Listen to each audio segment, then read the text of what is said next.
Boa noite, meus amados irmãos. Estamos aqui hoje para mais um culto ao Senhor. Uma alegria muito grande. Imagino você na sua casa, assim como eu hoje, está com muita saudade, muito desejo de estar junto, estar em comunhão na igreja. Mas sabemos que é um momento. Nós sabemos que Deus está no controle de todas as coisas. E nós temos a confiança que Deus está conosco. Eu quero convidar você esse momento agora de devoção, esse momento de meditação na palavra de Deus, esse momento em que nós lemos a palavra e diante das Escrituras confessamos os nossos pecados. Eu quero convidar você a abrir sua Bíblia no Salmo 84. Nós vamos estar fazendo essa leitura neste momento. Abra sua Bíblia no Salmo 84.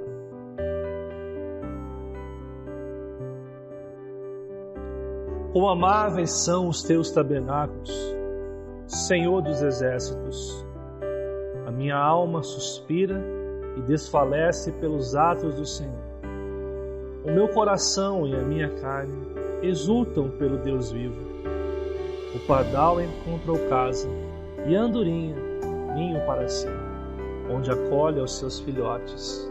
Eu, os teus altares, Senhor dos exércitos, Rei meu e Deus meu. Bem-aventurados que habitam em tua casa, louvam-te perpetuamente. Bem-aventurado o homem, cuja força está em ti, em cujo coração se encontram os caminhos aplanados, o qual, passando pelo vale árido, faz dele um manancial. De bênçãos o cobre a primeira chuva. Vão indo de força em força, cada um deles aparece diante de Deus em si. Senhor, Deus dos exércitos, escuta minha oração. Presta ouvidos, ó Deus de Jacó. Olha, ó Deus, escudo nosso, e contempla o rosto do teu ungido. Pois um dia nos teus átrios vale mais do que 1000. Prefiro estar à porta da casa do meu Deus, a permanecer nas tendas da perversidade. Porque o Senhor Deus é sol e escudo, o Senhor dá graça e glória. Nenhum bem sonega aos que andam retamente. Ó Senhor dos exércitos, feliz o homem que em ti confia. Por meio desse salmo, o salmista expressa o presente que é estar diante de Deus. Ele fala do desejo de encontrar descanso neste lugar onde Deus está. E onde Deus está habitando em nossos corações. Deus está habitando em seu coração.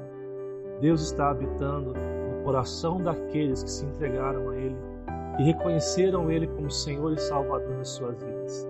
Quero convidar você nessa noite a orar na sua casa, reconhecendo a grandeza de Deus e confessando os seus pecados. Vamos estar orando. Eu convido você na sua casa a fechar os seus olhos e participar conosco dessa oração.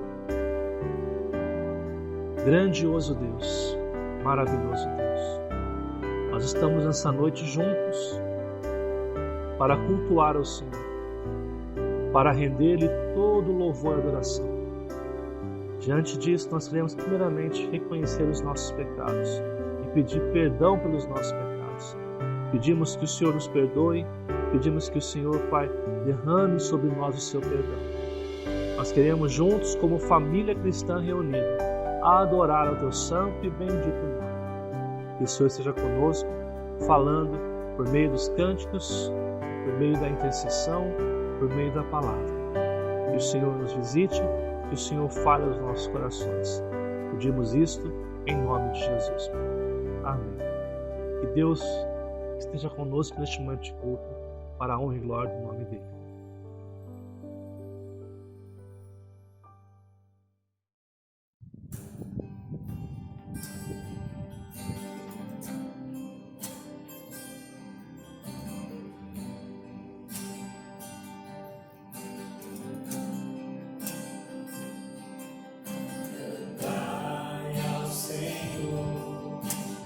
Cântico novo, cantai ao Senhor.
irmãos, neste momento que nós possamos nos reunir, irmãos, em oração pelos enfermos, pelos nossos missionários e pelas pessoas que estão sofrendo com esse grande mal que é o coronavírus, irmãos.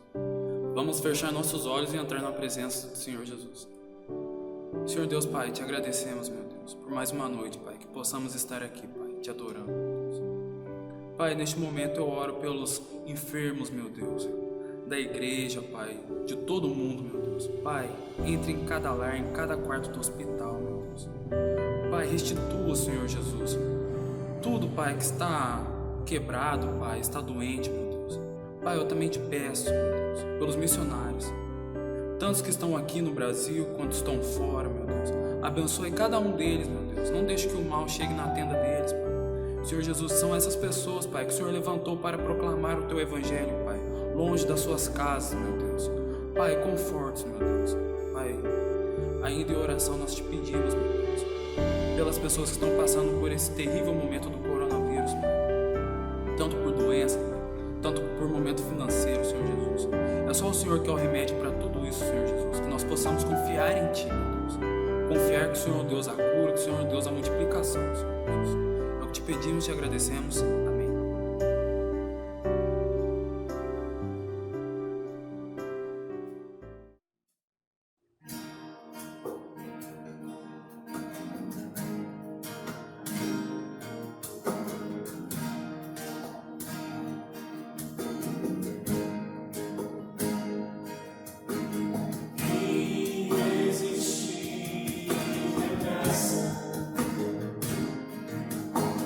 Que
eu sou livre para te exaltar. Livre sou para te conhecer, Jesus.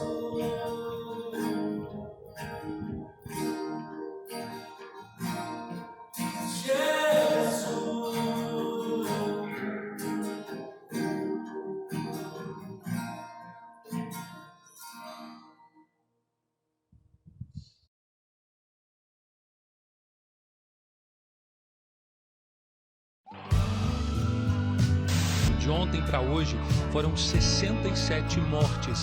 More than 4,159 New Yorkers have died.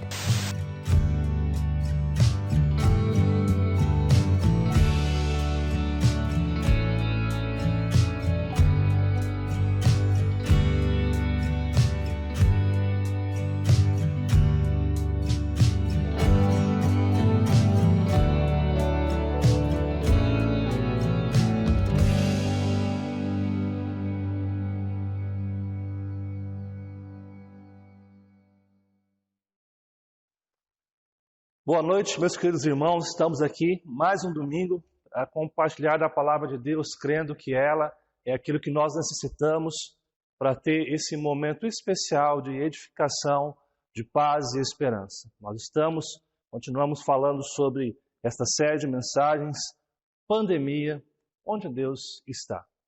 Nós demos início semana passada e nós iniciamos essa pregação falando de algumas coisas importantes, como o nosso novo ano, esse ano de 2020. Um ano que nós começamos com muitas expectativas, muitos projetos, muitos planos. E de repente, a gente escuta falar de um vírus que está na China. E esse vírus muda completamente a nossa história, completamente a nossa rotina. Hoje, nós estamos preocupados, nós estamos ansiosos. Juntos com esse vírus, algumas coisas aconteceram que mudaram completamente a nossa rotina. Por exemplo, nós vivemos hoje uma instabilidade física, econômica e emocional.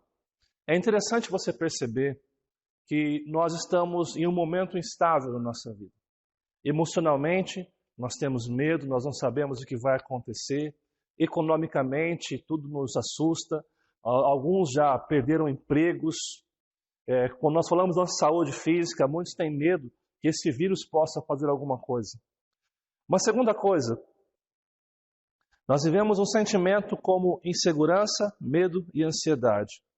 Muitas pessoas estão tendo esses sentimentos, estão preocupadas, estão ansiosas, estão com medo, e algumas estão entrando em depressão, em estresse muito alto, porque o isolamento social, as notícias que nós temos ouvido dia após dia, têm nos preocupado grandemente. Uma terceira coisa que nós estamos passando, nós passamos por um ciclo de negação e projeção. De um lado, nós encontramos pessoas que estão negando esse vírus como se ele fosse apenas algo simples demais. Estão vivendo a vida como se não tivesse nenhuma responsabilidade. Por outro lado, nós encontramos a projeção. Pessoas que estão projetando em governos, em outras pessoas, a culpa por tudo isso que nós temos enfrentado. E por último, desejo de voltar à nossa vida e paz. Talvez seja esse a grande questão que as pessoas têm colocado. Nós queremos voltar à nossa vida, nós queremos voltar à nossa rotina, nós queremos ter paz. No entanto, amados, nós temos percebido que as notícias não são muito boas. As notícias, elas se prolongam para mais alguns dias. E isso tem nos deixado profundamente perplexos, profundamente preocupados. Interessante que, nesse contexto, nós precisamos repensar e ressignificar tudo o que nós estamos passando. Onde Deus está em tudo isso? Como Deus pode nos ajudar? Como Deus pode estar conosco? É isso que essa série tenta responder. É isso que essa série propõe, nos dar essa esperança. Porque hoje, o que nós precisamos é uma boa notícia que nos traga esperança. Todos nós buscamos essa boa notícia. Como se nós estivéssemos recebendo no nosso celular, no nosso WhatsApp, uma notícia, olha, tudo vai ficar muito bem. Tudo vai dar certo. Não se preocupe que semana que vem tudo vai ficar bem. Nós precisamos dessa notícia. E é exatamente isso que essa série propõe. Essa notícia de esperança, de paz, em meio a tudo que nós estamos enfrentando. Semana passada, nós iniciamos essa série falando sobre por que passamos por isso. Nós vimos semana passada que o mundo que nós vivemos é um mundo instável, é um mundo corrompido pelo pecado. Não é o mundo que Deus criou, não é o mundo perfeito e harmonioso que Deus havia criado, que Ele disse em Gênesis que ficou muito bom. Esse mundo é totalmente corrompido pelo pecado. E esse pecado nos faz passar por coisas como essas, por pandemias, por sofrimento, por dor.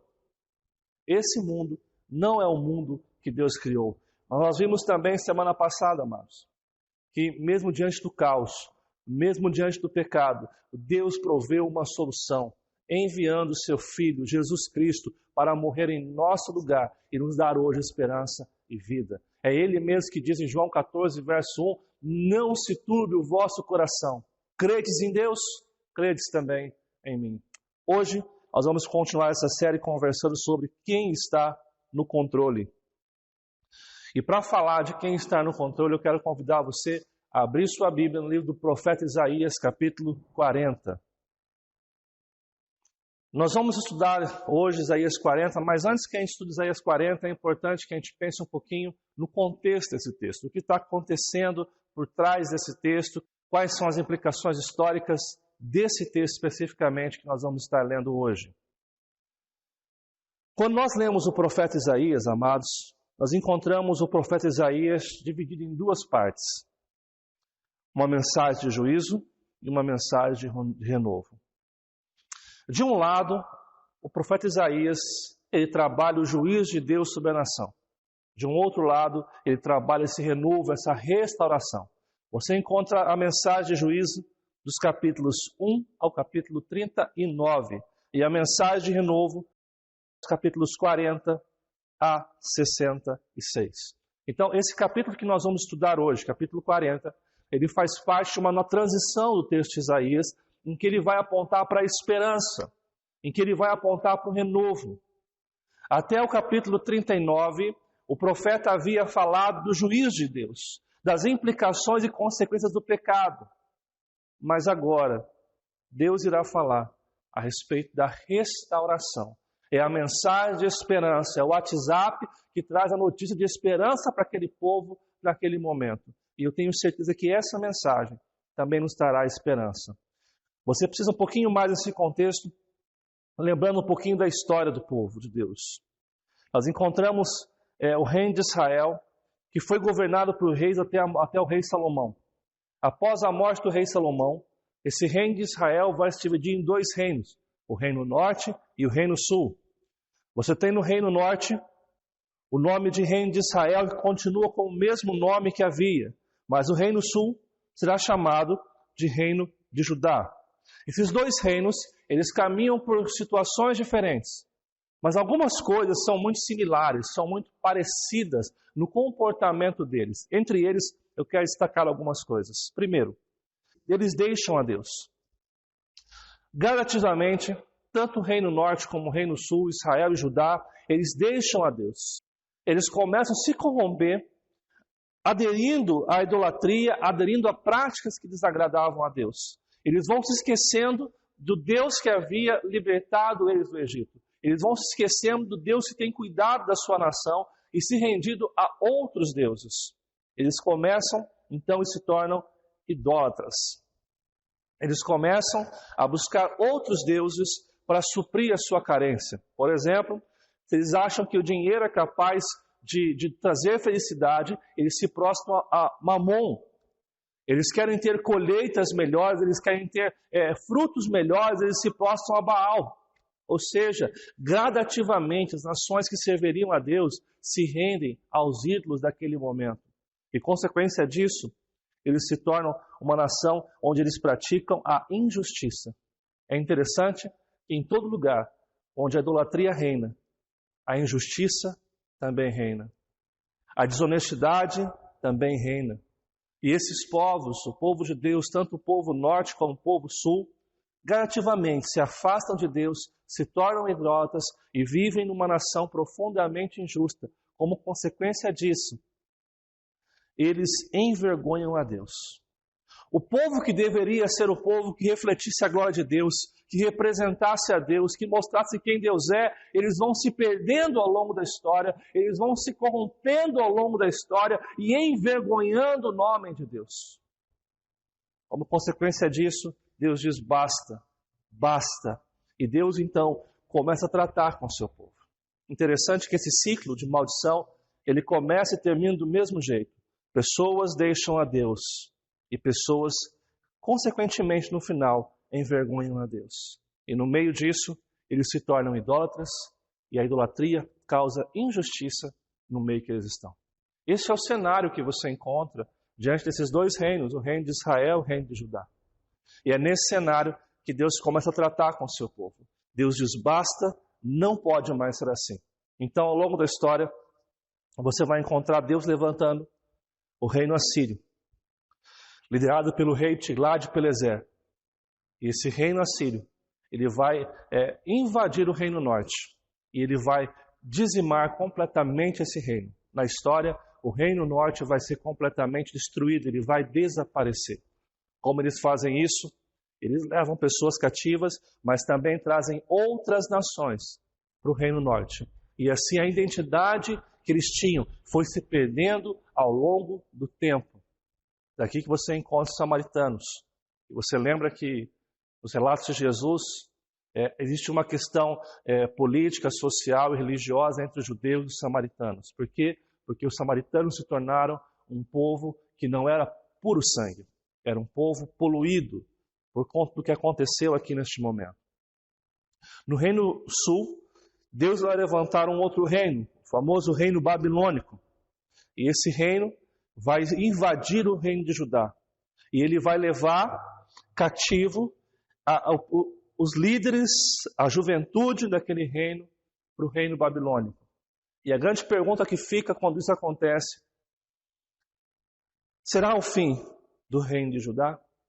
Será que da mesma forma que Deus tratou com o reino do norte, o reino de Israel, Deus também irá tratar com o reino de Judá? Isaías é esse profeta que vive no seu contexto histórico antes. Isaías está vendo todo esse processo, ele está vendo Babilônia entrar no seu reino e levar cativo esses jovens, esses líderes. É esse o momento histórico que Isaías está vivendo. E é esse profeta que Deus vai trazer a palavra de esperança, essa palavra de renovo, essa palavra de esperança a esses homens que iriam passar 70 anos no cativeiro babilônico. Vamos então ao texto perceber como isso acontece. Verso 1 de Isaías 40 nos diz: Consolai, consolai o meu povo, diz o vosso Deus. E a expressão aqui, consolai, consolai, significa deixem respirar, parem de sufocar. A expressão do capítulo 40 de Isaías, consolai, consolai, traduz a ideia de um povo que está sufocado, de um povo que não consegue respirar. E aí Deus diz: deixem o meu povo respirar. Deixem o meu povo tomar fôlego. Agora, por que Deus fala isso? Olha o que fala o verso 2. Falai ao coração de Jerusalém, bradai-lhe que já é findo o tempo da sua milícia, que a sua iniquidade está perdoada e que já recebeu em dobro das mãos do Senhor por todos os seus pecados. Perceba a sequência desse texto, amado, quando ele diz o seguinte: acabou o tempo, foi perdoado e recebeu o dobro. Ou seja, nós vemos aqui, amado, que Deus, diante dessa crise, diante dessa situação que o povo tem enfrentado, mas lembra que o povo enfrenta isso por próprios atos que eles têm, pela consequência dos seus próprios atos. Deus diz: acabou. Acabou o tempo que vocês ficariam passando por essa disciplina. Acabou porque vocês foram perdoados dos seus erros. E Deus, interessante que o texto fala que Deus deu em dobro aquilo que eles haviam feito. E parece estranho você imaginar que Deus possa castigar alguém em dobro aquilo que a pessoa fez. Mas a citação de Isaías aqui é tão somente uma referência à lei da restituição, à lei de que tinha no Antigo Testamento, que aquele que pecasse teria que pagar em dobro. Por exemplo, quando alguém roubava uma vaca, um boi, ele tinha que dar 2 em troca daquilo. Quando o ladrão roubava naquele tempo, amados, ele não tinha que devolver o que roubou. Ele devolveu o que roubou mais o dobro. Isso fazia parte da lei da restituição. E o que está acontecendo aqui é isso. É uma referência ao cumprimento da lei de Deus. Agora, quando nós olhamos isso que está acontecendo no versículo 1 e versículo 2, nós entendemos que esse povo está passando por um processo do quê? De disciplina divina. Deus está disciplinando o seu povo. Deus está tratando com o povo que deveria ser luz para as nações, mas ao longo da caminhada envergonharam o nome de Deus, envergonharam a santidade e a justiça de Deus ao longo da caminhada. Interessante quando nós falamos isso, nos levanta a pergunta sobre o que nós estamos enfrentando hoje, essa pandemia. Seria este, amado, e perceba que isso é uma pergunta, não é uma afirmação, seria este momento uma disciplina de Deus sobre o seu povo? Nós sabemos que hoje, infelizmente, o povo que se diz cristão, que se professa cristão, tem feito negócios complicados, tem um comportamento não ético, não moral. O povo de Deus hoje é um povo que envergonha a santidade de Deus. Seria este momento que nós enfrentamos mundialmente uma disciplina de Deus?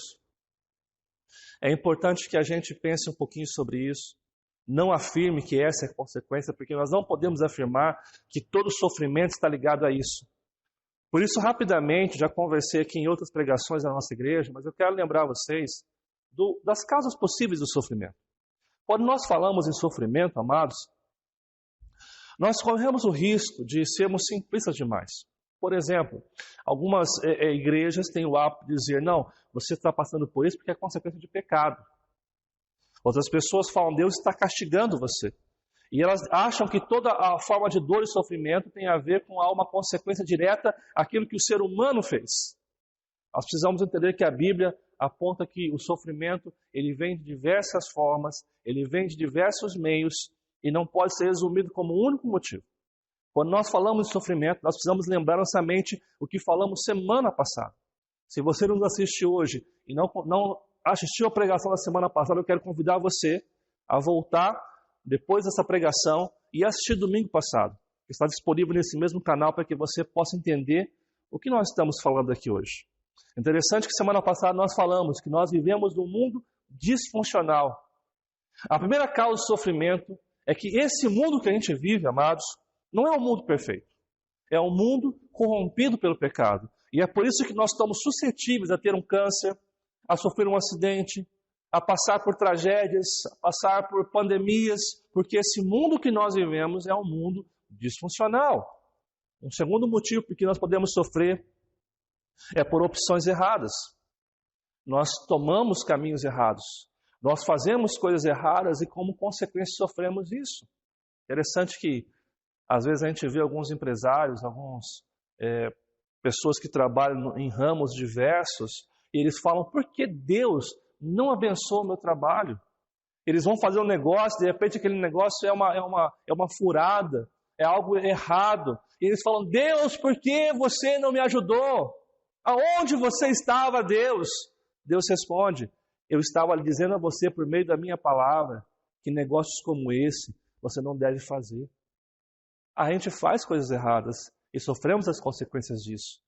Um terceiro motivo por que sofremos, amados, é porque somos disciplinados por Deus. A disciplina de Deus não é algo ruim. A Bíblia fala que Deus disciplina quem ama. Se Deus não disciplinasse a nossa vida, Deus não nos amaria. Nós seríamos bastardos. Mas é porque Deus nos ama que Ele trabalha em nossos corações. É porque Deus nos ama que Ele cuida de cada um de nós. O terceiro motivo por que sofremos é um processo de ajuste, ou como alguns chamam, um processo de poda. Alguns momentos da nossa vida, nós começamos a nos esquecer de quem Deus é. Em alguns momentos, nós começamos a confiar demais no que temos. Aí, de repente, Deus pega a nossa vaquinha e joga no precipício. Aí a gente fica sem sustento. A gente fica sem saber o que vai acontecer. Porque Deus está fazendo isso, porque Deus está tratando com a gente, não disciplinando por causa dos nossos erros, mas tratando com seus filhos, para que eles possam ressignificar o que é fé em Cristo Jesus, o que é dependência de Deus. E para isso, a Bíblia diz o seguinte, que Deus não nos prova além das nossas forças, que juntamente com essa provação, Ele traz o escape, Ele traz a condição para que a gente possa suportar, para que a gente possa passar por isso. Em alguns momentos, Deus está ajustando a nossa vida para ser como Ele quer que nós sejamos. Naqueles momentos que nós estamos um pouco acomodados, tranquilos, despreocupados, confiantes demais do que nós temos, o que Ele faz? Ele tira a nossa segurança para que nós venhamos a ressignificar o momento que nós estamos passando. Um quarto e último motivo por que sofremos, amados, é a intimidação. E aqui nós estamos tratando, sim, do nosso inimigo, Satanás. Você está caminhando na fé cristã e, de repente, o inimigo coloca alguma coisa para desanimar você. Você está seguindo a Deus, buscando a Deus e tem a intenção de fechar o negócio. De repente, você chega na segunda-feira, recebe uma ligação e o negócio deu errado. Isso acontece porque algumas vezes o inimigo quer nos mostrar e nos levar a acreditar que Deus não está se importando com a gente, que Deus não está olhando as nossas causas. E por isso nós somos intimidados. Perceba esse ciclo, amados. Esse ciclo que nós vivemos esse mundo disfuncional, onde nós fazemos opções erradas muitas vezes, onde somos intimidados pelo inimigo, mas por outro lado, nós também somos disciplinados pelo Senhor, como um ato de amor, como um ato de correção de um pai que se importa com seus filhos. Em alguns momentos Deus está nos ajustando para que nós venhamos assim como Ele quer. E tudo isso, amado, é baseado no amor de Deus. A disciplina e o ajuste que vem de Deus, que são possíveis causas de sofrimento e dor, não são castigos, mas é um ato de Deus de nos ajustar à sua vontade, de cuidar para que eu e você não se percam. Nós achamos que sofrimento, amados, é o que nós passamos aqui. Mas a gente não tem ideia que o verdadeiro sofrimento, o pior sofrimento é condenação eterna. E Deus trabalha na gente hoje para que a gente não venha a ser condenado ao inferno. Deus trabalha na nossa vida hoje para que a gente venha compreender quais são os seus planos para a nossa história. Amados, nós precisamos confiar plenamente no cuidado de Deus em meio a tudo isso que nós estamos enfrentando hoje. Nós precisamos confiar que Deus está conosco, que Deus está cuidando dos seus filhos em meio à dor e ao sofrimento. Diante disso, amado, nós voltamos então a perceber a história do povo de Judá. E nós percebemos que o que está acontecendo aqui nesse texto é a disciplina de Deus. Esse povo, o povo de Deus, o povo de Judá, está passando por um processo de disciplina. Deus está disciplinando o seu povo para restaurar o seu povo. E esse processo de restauração começa a ser visto, então, a partir do versículo 3 de Isaías 40, que nos diz: Vós que clama no deserto, preparai o caminho do Senhor, endireitar no ermo vereda a nosso Deus. Percebam as expressões aqui, preparai e endireitai.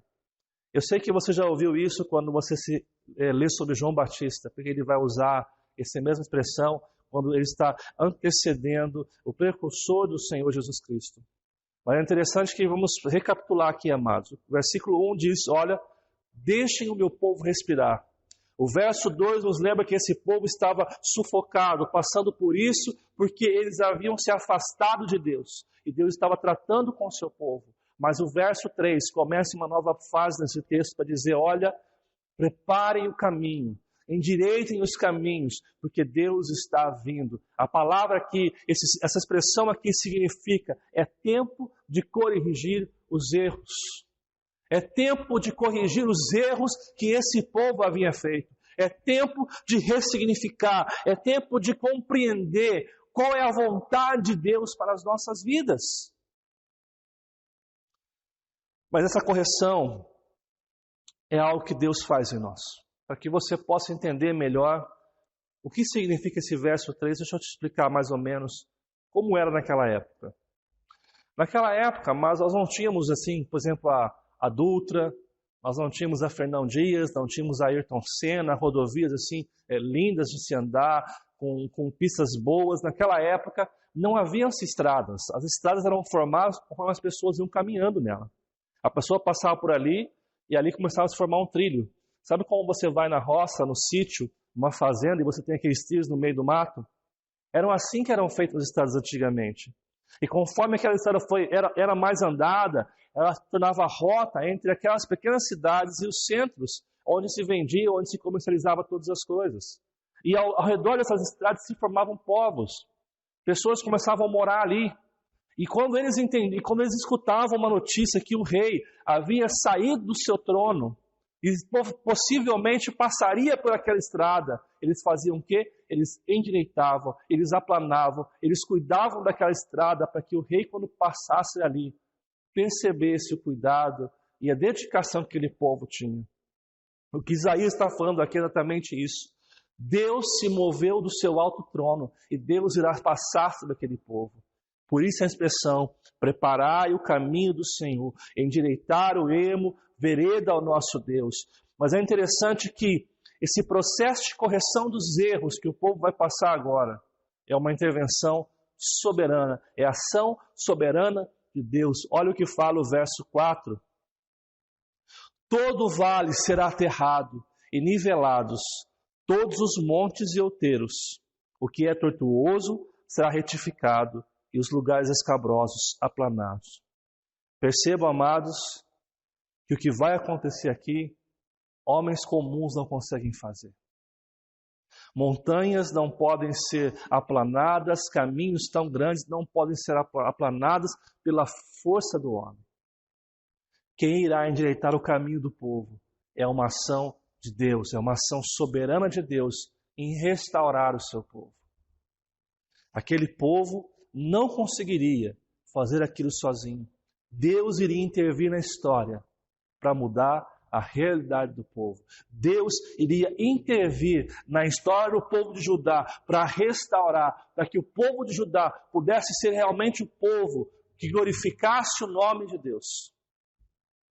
Você vê isso quando você vê claramente no verso 5 a seguinte expressão: a glória do Senhor se manifestará e toda a carne a verá, pois a boca do Senhor o disse. Perceba aqui o destaque na glória do Senhor. O texto deixa claro que o povo iria passar por essa situação, que seria o momento de corrigir os seus erros, mas que esses erros não seriam apenas uma motivação, um desejo do homem, mas Deus estaria trabalhando para que esse povo fosse restaurado. Por quê? Para que a glória do Senhor se manifestasse, para que a glória do Senhor estivesse em destaque em todo momento. Amados, nós temos passado por uma pandemia e em meio a tudo isso, pessoas esqueceram que eu e você como cristão fomos chamados para glorificar a Deus, para prestar toda a honra e todo o louvor ao nosso Deus. As pessoas estão preocupadas com a sua própria glória. Elas estão preocupadas economicamente porque elas acreditam que se perderem dinheiro, a sua glória financeira vai acabar. A sua glória profissional, a sua glória de poder passear, de poder fazer tudo o que quer na vida. Na verdade, nós estamos preocupados não com a glória de Deus, mas com a nossa própria glória, com os nossos próprios interesses. Nós não estamos preocupados em ficar em casa em quarentena simplesmente porque nós queremos pregar o Evangelho. Nós estamos preocupados porque nós não podemos passear, não podemos curtir a vida como nós queremos. Nós vivemos tempos, amados, em que nós nos esquecemos que nós somos salvos por Cristo Jesus para a glória de Deus. Nós precisamos ressignificar esse momento. O que Deus está mostrando aqui, amados, diante desses primeiros versos, verso 1, 2, 3, 4 e verso 5, é para que o povo percebesse que nada acontece por acaso. Nada acontece de qualquer jeito. Não é uma situação simplesmente de desvio do que aconteceu. Deus está nos convidando à seguinte pergunta: quem está no controle. Quem está no controle de todas as coisas. Você precisa entender que a história não são fatos desconexos, mas é um Deus perfeito e soberano que está conectando todas as coisas. E para responder essa pergunta, quem está no controle, o texto nos apresenta algumas coisas. Primeiro, ele vai falar sobre quem não está no controle. Ele vai mostrar quem não está no controle das coisas. Depois, Isaías vai usar uma breve transição para mostrar a inconstância humana, como que eu e você somos inconstantes. E por último, ele vai mostrar claramente quem está no controle. Vejamos isso mais a fundo no texto agora, nos versos seguintes, amados. Primeiro, quem não está no controle. Isaías deixa claro que quem não está no controle, que a humanidade não está no controle. Olha o que fala os versos 6 e verso 8.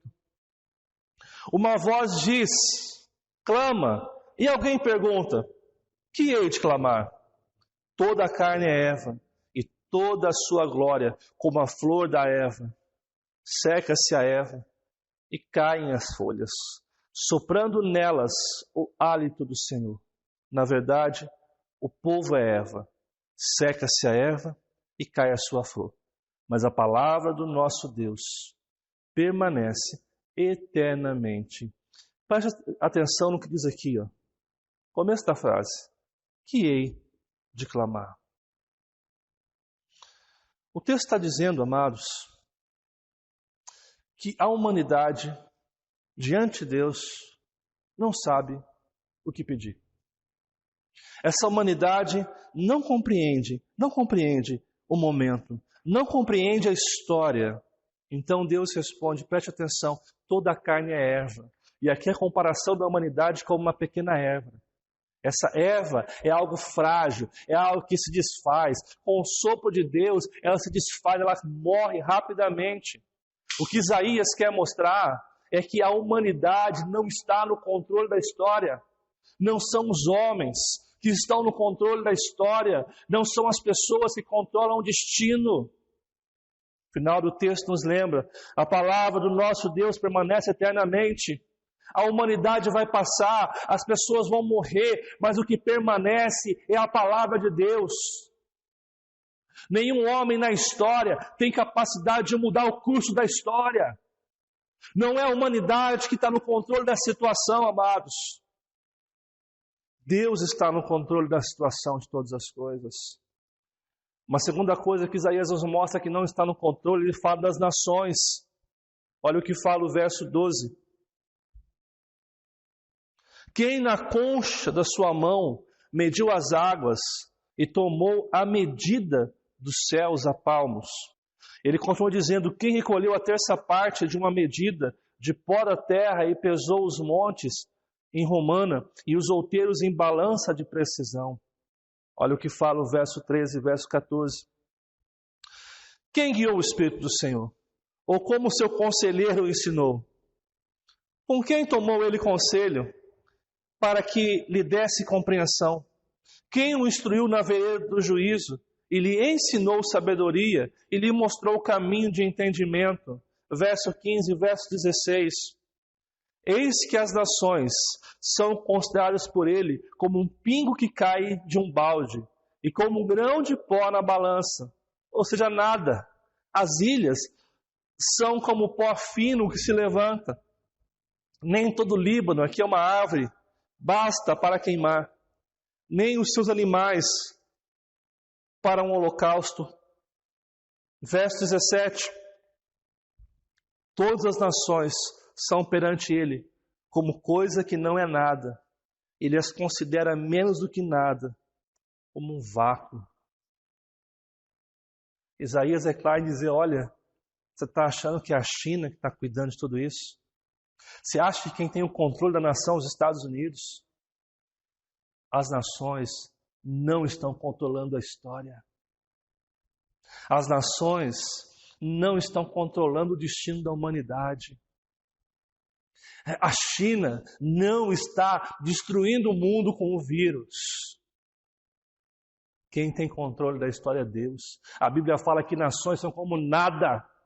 Deus considera como um pingo num balde. Deus considera como nada. Então a pergunta que fica é por que você acredita que o controle de tudo que está acontecendo está na mão da China, dos Estados Unidos ou do nosso Brasil? Amados, reinos e impérios caíram. Eu pergunto a você, aonde está o grande império assírio? Aonde está o grande império babilônico? O império medo-persa? O império romano? O império grego? E se nós vivêssemos mais alguns anos, eu poderia dizer aonde está o grande império norte-americano? As nações não estão no controle da história. Talvez para aquele povo que estava vivendo a dor e o sofrimento, eles acreditavam que a Babilônia estava no controle da história. E Deus diz, olha, as nações são como nada. Mas ainda, Isaías mostra que a humanidade não está no controle de nada. Que as nações não estão no controle. Mas também que os ídolos não estão no controle da história. Olha o que fala os versos 18 e verso 19. Com quem comparareis a Deus? Ou que coisa semelhante confrontareis com Ele? O artífice funde a imagem, e o ourives a cobre de ouro, e as cadeias de prata forja para ela. Você vai lá para o verso 20 e verso 21. O sacerdote idólatra escolhe madeira, que não se corrompe, e busca um artífice perito para assentar uma imagem esculpida que não oscile. Acaso não sabeis? Porventura não ouvis? Não vos tem sido anunciado desde o princípio? Ou não atentaste para os fundamentos da terra? Verso 22 e verso 23. Ele é o que está assentado sobre as redondezas da terra, cujos moradores são como gafanhotos. É ele quem estende os céus como cortina e os desenrola como tenda para neles habitar. É ele quem reduz a nada os príncipes e torna em nulidade os juízes da terra. E os versos finais 24 e 25 terminam assim. Mal foram plantados e semeados, mal se arraigou na terra o seu tronco, já se secam quando um sopro passa por eles, e uma tempestade os leva como palha. A quem, pois, me comparareis, para que eu lhe seja igual, diz o santo. A expressão aqui, Deus está conversando com uma nação que se tornou idólatra, uma nação que confiou as suas colheitas a Baal, a Astarote, a riqueza, a Mamon, a sexualidade, uma nação que se esqueceu do cuidar de Deus e se rendeu a outros deuses, se rendeu a outros ídolos. Assim como nós hoje que vivemos a nossa idolatria, e você acha que idolatria é só uma estátua? Nós adoramos o dinheiro, a nossa carreira profissional, adoramos a nossa independência e acreditamos que é ela que nos dá felicidade. E é por isso que nesse momento de isolamento social, os nossos ídolos estão sendo fragilizados. Nós precisamos entender que os nossos ídolos não controlam as coisas. Essas coisas que nós valorizamos na vida são nada diante de Deus. A gente está sofrendo demais hoje porque a gente confia demais naquilo que a gente criou para nós mesmos. Nós criamos as nossas seguranças, nós confiamos no nosso recurso, nós confiamos nos nossos bens, nós confiamos na nossa performance pessoal e por isso, neste momento em que esse vírus surge tão pequeno, nos assusta tanto, porque a nossa confiança, nós acreditamos que a nossa vida está perfeita por causa dessas coisas. Isaías nos mostra que a humanidade, as nações e os ídolos não estão no controle de todas as coisas. Quem está no controle de todas as coisas é Deus. E aí, Isaías rapidamente aponta numa breve transição entre mostrar quem não está no controle e quem está no controle. Ele mostra o nosso comportamento diante de tudo isso, a nossa inconstância, humana. Olha o que fala o verso 26. Levantai ao alto os olhos e vede. Quem criou estas coisas? Aquele que faz sair o seu exército de estrelas, todas bem contadas, as quais ele chama pelo nome, por ser ele grande em força e forte em poder. Nenhuma só venha a falhar. Perceba um destaque no texto, amado. Levantai ao alto os olhos e vede quem criou estas coisas. A gente não tem percebido quem é o Criador de tudo. A gente está sofrendo, angustiado, com medo, inseguro, porque a gente não está levantando os nossos olhos e olhando quem criou tudo. A gente está vivendo essa inconstância hoje por acreditar que são as nações, os homens e os ídolos que nós criamos, a nossa segurança que está no controle de tudo. E quando eles são fragilizados pela circunstância, nós os apavoramos. Olha o que o texto continua no verso 27. Por que, pois, diz, ó Jacó, e falas, ó Israel, o meu caminho está encoberto ao Senhor, e o meu direito passa desapercebido ao meu Deus? Não sei se você percebeu o que o povo está fazendo aqui. O povo está dizendo assim, ó Deus, o Senhor não está olhando para mim. Deus, o Senhor não está cuidando de mim. Deus, cadê o Senhor que não me ajuda? Deus, porque o Senhor não me intervém? Porque os meus negócios não dão certo? Porque minhas vidas falharam? Porque as coisas não acontecem na minha vida? Deus, o Senhor não se preocupa mais comigo? O Senhor não olha para mim? Sabe por que nós pensamos isso de Deus? Porque nós confiamos mais nos nossos ídolos, nas nações e nos homens. Desculpa, mas a nossa inconstância, nesses dias de pandemia, são decorrentes à nossa falta de confiança plena no Deus Criador de todas as coisas. Nós devotamos a nossa vida aos ídolos, ao nosso dinheiro, ao nosso trabalho, aos nossos recursos, à nossa sexualidade, ao nosso corpo perfeito. Nós devotamos a nossa vida e acreditamos que as nações, os homens, são responsáveis por todas as coisas, têm o controle de todas as coisas. Nós perdemos a visão de um Deus Criador, de um Deus soberano, que está sobre todas as coisas, sustentando o seu povo. E é por isso que hoje a gente pergunta a Deus, por que o Senhor não se preocupa comigo? Deus, por que meu trabalho não prospera? Deus, por que eu estou enfermo? Deus, por que ninguém me liga? Deus, por que ninguém cuida de mim? Nós perdemos a capacidade de olhar para o alto e perceber o cuidado de Deus. A nossa inconstância é visível hoje, porque nós deixamos de confiar em Deus. Deus se tornou uma peça no grande quebra-cabeça da nossa vida, mas não é uma peça importante. É apenas mais uma peça diante da minha vida, diante da minha história. Diante disso, dessa inconstante, esse comportamento que nós geralmente devotamos nossas vidas a esses ídolos, o que esses ídolos estão nos fazendo, estão nos tornando piores. Os ídolos não melhoram as pessoas, eles nos tornam piores. Isaías, ele mostra no seu texto que a humanidade, as nações e os ídolos não estão no controle de todas as coisas.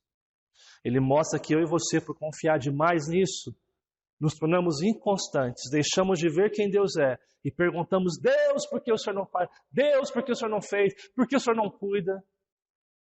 Porque nós confiamos nisso. Então Isaías mostra quem está no controle de todas as coisas. Quem está no controle. Como Isaías mostra isso, Isaías fala da grandeza de Deus. Olha o que ele fala no verso 28. Não sabes, não ouvistes que o Eterno, o Senhor, o Criador dos fins da terra, não se cansa, não se fadiga? Não se pode esquadrinhar o seu entendimento.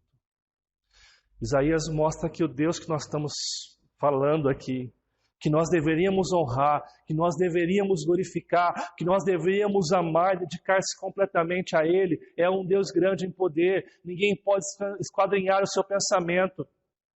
Ele é o Criador de todas as coisas. Ele é o Criador do universo. Ele é o Deus poderoso, o Deus soberano. Isaías mostra que esse Deus grande é também um Deus de justiça. O verso 9. Tu, ó Sião, que anuncia boas novas, sobe ao monte alto. Tu que anuncias boas novas a Jerusalém, ergue a tua voz fortemente, levanta, não temas e dizes à cidade de Judá, eis aí está o vosso Deus. Ele continua no verso 10, eis que o Senhor Deus virá com poder e o seu braço dominará. Eis que o seu galardão está com ele e diante dele a sua recompensa. O que Isaías está falando aqui, amados? Isaías está falando ao povo de Deus, olha, Deus está vindo e Deus é o justo juiz, Ele tem poder para julgar, Ele tem poder para julgar as nações e Ele irá recompensar aqueles que o amam. Ele irá recompensar aqueles que se devotam a Ele, aqueles que o amam, aqueles que se dedicam diariamente a uma vida de comprometimento com Ele. Deus, que está no controle de todas as coisas, tem grandeza, tem poder e tem justiça, mas também Ele tem cuidado sobre os seus filhos. Olha o que fala o verso 11.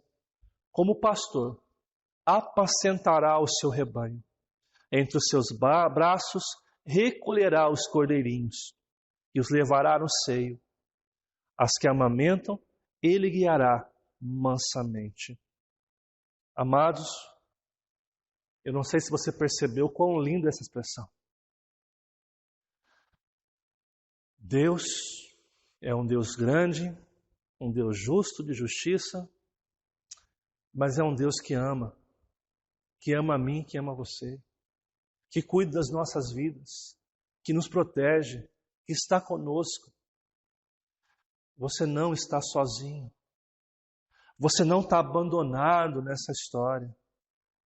Você precisa deixar de confiar nos homens, nas nações, nos seus ídolos e devotar sua confiança hoje no Deus que está no controle de todas as coisas.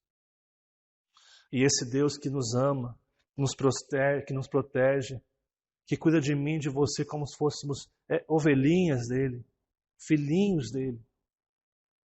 Esse mesmo Deus,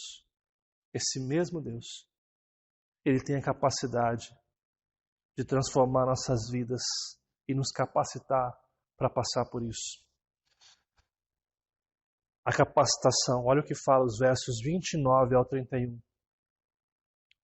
Faz forte ao cansado e multiplica as forças ao que não tem nenhum vigor. Os jovens se cansam e se fadigam, os moços de exaustos caem, mas os que esperam no Senhor renovam as suas forças. Sobem com asas como águias, correm e não se cansam, caminham e não se fadigam. Essa é a promessa de Deus para a sua vida. Você está cansado? Deus o descanso. Você não tem força para enfrentar isso? Deus faz forte ao que não tem nenhum vigor. Você não sabe o que vai acontecer? Os que esperam no Senhor renovarão as suas forças. Passarão pela crise, porque eles confiam no Deus que está no controle de todas as coisas. Para você hoje, quem está no controle de todas as coisas?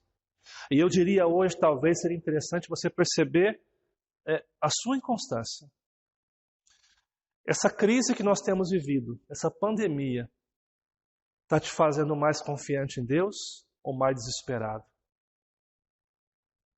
Se você está confiante em Deus, eu tenho certeza que você está aproveitando o seu tempo para orar, para fazer o trabalho de Deus, para se envolver na obra do Senhor. Mas se você está se excluindo, se isolando, significa que você não confia em Deus ainda. Você ainda acredita que as nações, a humanidade e os seus ídolos estão no controle de todas as coisas. Nesse processo de restauração, a pergunta é quem está no controle. Isaías nos mostra que a humanidade, as nações e os ídolos não estão no controle de todas as coisas. Mas muitas vezes nós confiamos tanto neles que nós vivemos essa inconstância de achar que nós estamos perdidos, de achar que Deus não cuida da gente, de achar que nós estamos abandonados, de acreditar que Deus não ouve a minha oração, que Deus não se importa comigo. Porque, volto a dizer, nós confiamos em nossos ídolos, nas nações e na humanidade. Deus te convida nessa noite a olhar para Ele, a confiar plenamente nele, a perceber que Deus é um Deus grande, um Deus justo, um Deus que cuida e um Deus que capacita o seu povo. Esse é o Deus que está no controle de todas as coisas. Essa pregação, esse tema hoje fala quem está no controle. Deus está no controle de todas as coisas. E você hoje é convidado a confiar plenamente nisso. Quem está no controle? O último versículo nos lembra. Mas os que esperam no Senhor renovam as suas forças. Sobem com asas como águias, correm e não se cansam, caminham e não se fadigam. Essa é a esperança que nós temos em Cristo. Se nós cremos que Ele está no controle. Agora, se nós cremos que quem está no controle são os homens, as nações e os ídolos, é muito provável que essa pandemia, essa crise econômica, física e emocional vai abalar com a nossa fé. Porque a nossa confiança está nisso, naquilo e não em Deus. Para que você possa refletir e praticar essa nova semana que vai iniciar. Primeiro, em meio a essa crise, qual tem sido seu papel como cristão? Tem confiado plenamente em Deus? Ou está murmurando como se Deus não olhasse para a sua vida? A grande questão da pandemia, amados, não é quanto tempo vai durar, não é por que está acontecendo isso, mas qual é o nosso papel em tudo isso? Qual que é a função que nós vamos desenvolver em tudo isso? Nós confiamos realmente que Deus está no controle de todas as coisas? Ou nós continuamos murmurando, reclamando, desanimado, como se Deus não tivesse muito aí com a nossa vida? Espera aí, gente. A gente tem que parar de falar aquilo que nós não cremos. Não adianta você falar que ama a Deus, se na hora da provação você prova que o seu amor está muito mais nas coisas que você tem do que no Deus que está te servindo. Você precisa tomar uma posição séria hoje. Ou confie em Deus, ou se devota aos seus ídolos. Mas lembre, os seus ídolos vão te tornar você pior. Aliás, os ídolos devoram vivos os seus adoradores. Segundo, diante das adversidades que nos assombram, tem você confiado e esperado a glória de Deus na história? Você confia plenamente que Deus vai intervir nessa situação? Você confia plenamente que a glória de Deus se manifestará em meio a essa pandemia? Você confia que essa glória de Deus será o alicerce, a provisão, o cuidado necessário para as nossas vidas? Você confia realmente nisso? Terceiro e último. De forma muito sincera, em quem ou no que tem devotado sua confiança? Quem está realmente no controle de tudo para você? Ore ao Senhor para que lhe perdoe e ensine a acreditar somente nele. Esse é o tempo de você repensar no seu cristianismo, de você repensar nas suas convicções de fé. Não é vergonhoso reconhecer que nós temos confiado mais nos homens, nas nações e nos nossos ídolos. O trágico é você não se arrepender, é você não se voltar para o teu Deus. Porque as consequências dos nossos atos, essa idolatria, essa confiança em homens e humanidade, vai nos levar ao desespero e à dor. Você é convidado hoje a orar ao Senhor na sua casa, pedir que Ele intervenha no seu coração, nas suas convicções, para que você confie mais nele, para que você se renda completamente a esse amor que lhe salvou naquela cruz. você é convidado nessa noite a adorar o Senhor, a se render completamente a Ele e descansar completamente nele. Nós vamos estar orando neste momento. Tudo vai ficar bem se nós confiarmos em Deus. Tudo vai terminar tudo bem se nós confiarmos que Deus está no controle de todas as coisas. Vamos orar neste momento? Amado e bondoso Deus, te louvamos por esta noite de culto. Te agradeço pelos irmãos que aqui estão e pelos irmãos que estão nos assistindo neste momento na sua casa. Eu quero pedir a Deus e Pai que o Senhor se manifeste poderosamente na vida deles. Eu quero pedir a Deus e Pai que a Tua presença, o Teu querer se manifeste no coração de cada um deles. Que eles percebam, Pai, que o temor, a inconstância é fruto da não confiança plena em Ti.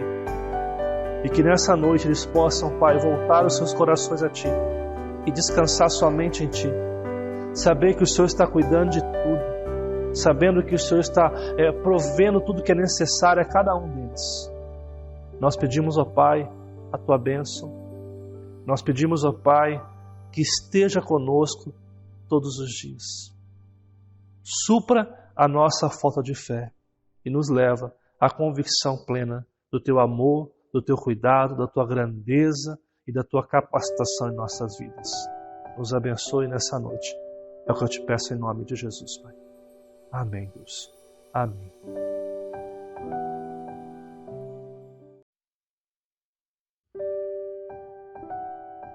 Todo domingo eu digo e repito, que bênção, que culto maravilhoso, que momento especial nós estamos vivendo agora.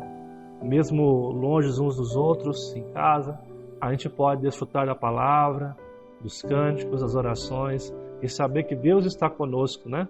Deus está trabalhando em nossas vidas. Amados, eu tenho alguns recados muito importantes para você agora, recados breves. Peço que você acompanhe até o final esses recados, tá bom?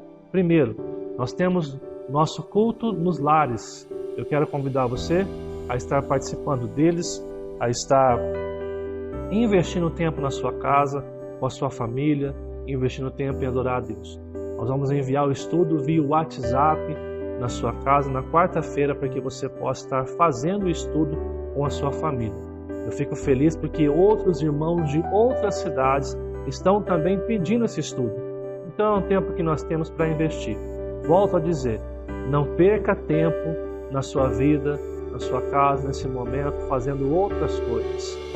Tire um tempo de qualidade para que você possa estar estudando a palavra de Deus com a sua família e edificando o seu lar. Um outro assunto que eu tenho que tratar também aqui hoje, amados, é as nossas lives.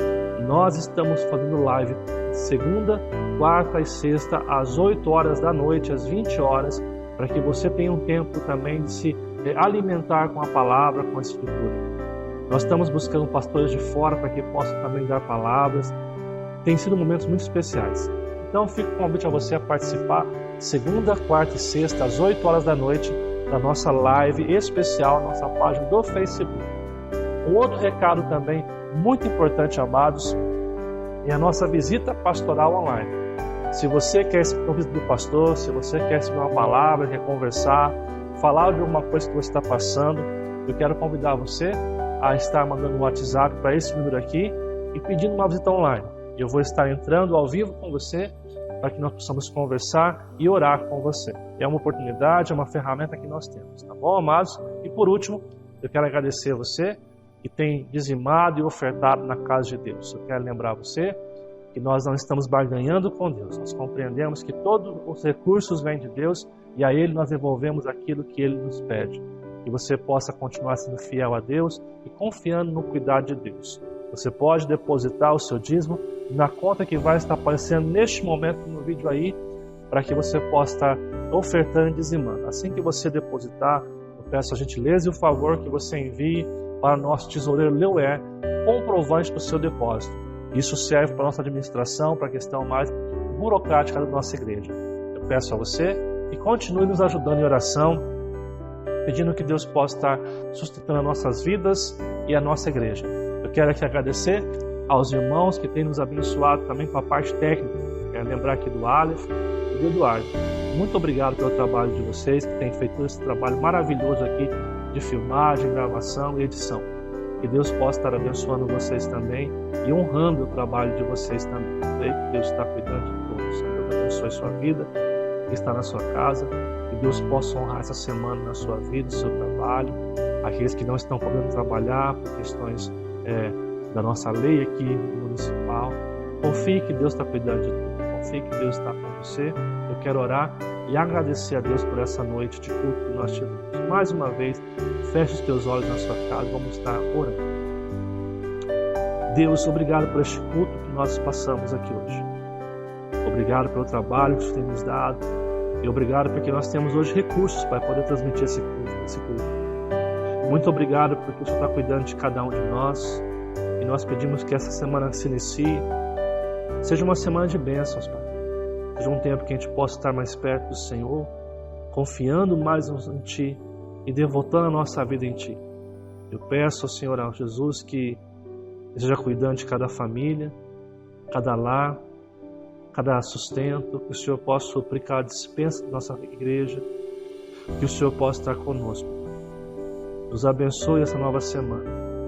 Nos dá sabedoria para viver cada dia e que nós possamos confiar plenamente em Ti. Aqui pedimos em nome de Jesus.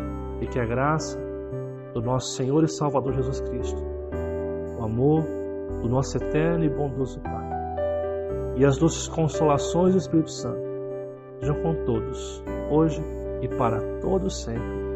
Amém. Que Deus abençoe sua vida grandemente.